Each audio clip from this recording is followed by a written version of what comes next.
Today, I want to discuss whether or not we might see Nintendo lean into some kind of new gameplay gimmick for their upcoming next generation hardware, where if you just stop and look at history, ever since the GameCube era leading into the Wii, Nintendo has had some kind of major gameplay gimmick as far as whether it be a handheld console or their mainline flagship console, because of course we really saw them take a big turn when nobody else was doing it in the industry from a main competitor perspective in the gaming space with the Wii when they leaned full on into motion. First of all, what the heck is the name Wii? When everybody heard that, nobody knew what it was, and we still really don't know what it is exactly. But then not only do they lead with a name like that, but they then show a white remote control looking remote for your game controller, and you're like, where's the analog stick for this thing, and where are all the buttons? This is not going to work. But yet it attracted a mass market audience because it was easy to understand, it leaned into motion, it saw over 100 million units sold during its life cycle, and the average consumer could understand how to hold a controller like that and wave it around. Nintendo was going against the trend of what everybody else was doing, and it paid off for them massively. We saw the same thing with the DS, which is still to this day Nintendo's most successful selling console of all time ever. Now the Switch will likely surpass it at some point in time, but the DS is no doubt a massive hit success for Nintendo, and we saw them lean into the touchscreen gimmick for the gameplay enhancement in their mind. They like to do things different and think outside of the box and have fun resources for developers to use to create games that wouldn't be possible any other way. This has really worked into Nintendo's DNA. We can continue to follow that trend with the 3DS, which, while it's not that much of a departure from the DS, it had a 3D screen that of course did not require glasses. It did give some people headaches, but you could see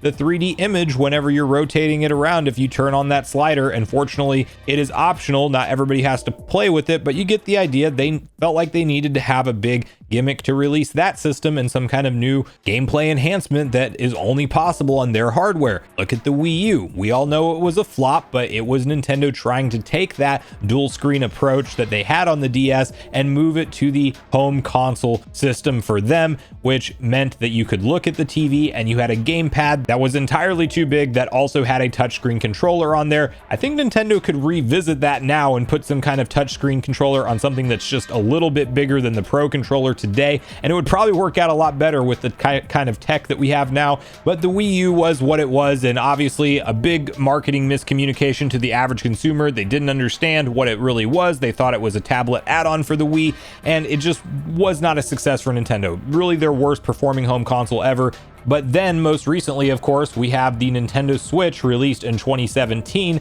and the big gameplay gimmick with this one is that you can play at home or on the go and experience the same games. And Nintendo actually merged their entire lineup of software library, where they're not developing a 2D Zelda for a handheld console and a 3D for a home console, but rather merge that all together. Every Mario, Zelda, Animal Crossing, Smash Bros game, everything is released on the same console, and you can switch to which type of gameplay you want to experience, handheld or docked. And they even figured out a way with the Joy-Cons to still support their Wii era motion controls for all of those games and new ones they would go on to develop for the Switch. So the big question becomes, is with this being such a big part of Nintendo's history, are we going to see something like a DS to 3DS type of transition, where it's a more powerful version of the same console like a lot of the reports suggest? Or could we see Nintendo do something more drastic and really feel like they need to rework the formula of a home console once again, or a portable console? And that's where I want to spend a little bit of time, because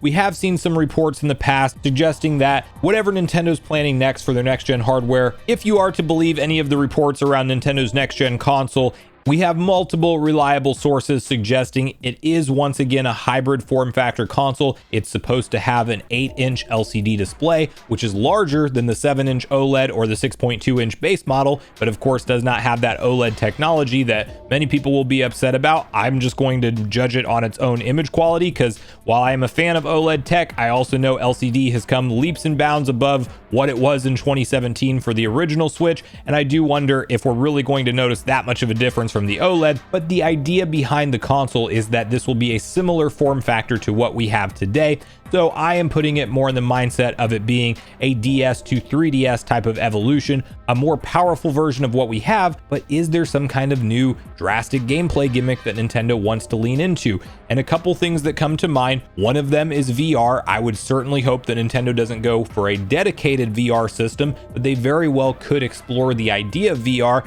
In fact, we've seen patents of them exploring those ideas, and if it was something that was an optional add-on as an accessory, like a headset that connects to your Nintendo Switch 2, I could see that being appealing to a certain section of the Nintendo fan base, but I don't think we're going to see them lean into VR. And while VR has some promise for the future, it doesn't seem to be catching on to be a mainstream replacement for the games we have, but rather an add-on addition. Like, we're not going to see every single Mario and Zelda released in VR only. Nintendo's not stupid and they won't do that, but I could see it being somewhat successful as an additional gameplay mode. And you could argue we actually have seen Nintendo already dabble into that with things like Labo, and there's some VR modes in Switch games that we have today. So VR is not off the table. We've even seen Nintendo entertain it in patents. So I do think that some kind of VR mode may be an extra touted feature, but it might be like the motion control being included in the Joy-Cons, where it's something that's there and it's optional for you to use, but it's not where they're going with the direction of all of their future games. And I would actually like to not have to purchase VR specific games, but rather have most games have a VR mode baked into them where you're playing Tears of the Kingdom, and if you want to see through Link's eyes, you can, just to look around at things. And obviously that's not the same thing as having a from the ground up VR gameplay experience, and it wouldn't be that easy to pull off, but I wouldn't mind VR in doses like that. I don't think that's where Nintendo's headed though, other than maybe as an optional add-on. Now then, there were also some reports at one time that suggested that we might see Nintendo Switch 2 feature some kind of camera on the back of the console, and would they lean into more of the unique style things they were doing with AR on the 3DS, or even back to the DSi, and that's very possible. They could entertain some AR stuff, but I don't know who's really using that tech in 2024 and 2025. I mean, I don't necessarily think that there's anything revolutionary that a camera would add on to this next gen hardware. So if it's there, cool, but is Nintendo really going to reinvent the wheel with anything? And then you have to stop and ask the question,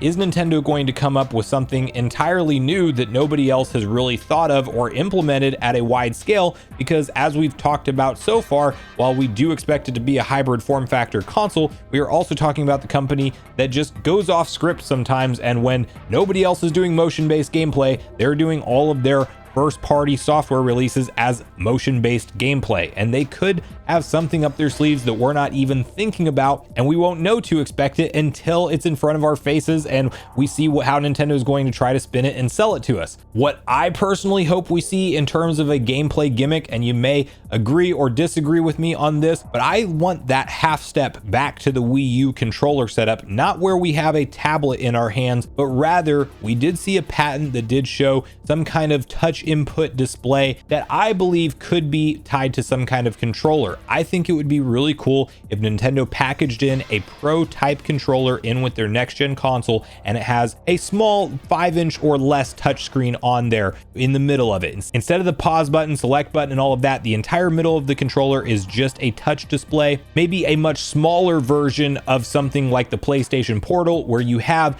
traditional controller grips on the side that you can grip onto, and it feels like a Pro controller, but you do have that visual display on there, and you can manage things like your inventory in a Zelda game or see additional information by looking down. Not to mention, not only did I super enjoy that gameplay setup on the Wii U, I also think it allows for developers to get creative like Nintendo likes to do, and it solves for the problem of how we could see DS and 3DS games come to Nintendo Switch Online, because unless if Nintendo just releases a special edition touchscreen controller for those consoles, I do think they want to bring over those libraries one day, and they will have to solve for the touch input issue, because they're not going to rework the touchscreen input to all of those DS and 3DS games. And maybe you could say, oh well, they'll let you turn your Switch sideways and only play it in handheld mode, but that doesn't really sound like a good solution to me either. So if the pack-in controller already had that solution figured out with the touchscreen on there, and that is the Pro controller that just comes with the console, I very much like that idea. So